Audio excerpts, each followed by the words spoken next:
నంద్యాల జిల్లా డోన్ ఎక్సైజ్ శాఖలో కలకలం రేగింది. నిబంధనలకు విరుద్ధంగా వ్యవహరిస్తూ ప్రభుత్వానికి రావాల్సిన ఆదాయానికి గండి కొట్టిన డోన్ ఎక్సైజ్ సీఐ వరలక్ష్మిపై ఉన్నత అధికారులు సస్పెన్షన్ వేటు వేశారు.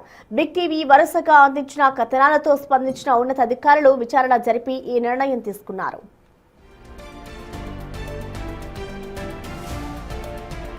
వివిధ కేసుల్లో భాగంగా ఎక్సైజ్ పోలీసులు స్వాధీనం చేసుకున్న మద్యం బాటిళ్లను భద్రపరచాల్సిన బాధ్యత కలిగిన సీఐ వరలక్ష్మి తన చేతి వాటాన్ని ప్రదర్శించారు. ఏకంగా 379 మద్యం బాటిళ్లను అధికారులకు తెలియకుండా అక్రమంగా బెల్ట్ షాపులకు విక్రయించినట్లు విచారణలో తేలింది.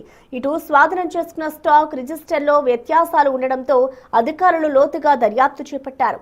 ఈ అవినీతి భాగోతంలో సీఐ వరలక్ష్మి పాత్ర స్పష్టంగా ఉండడంతో పోలీసులు ఏపీ ఎక్సైజ్ యాక్ట్ కింద కేసు నమోదు చేశారు.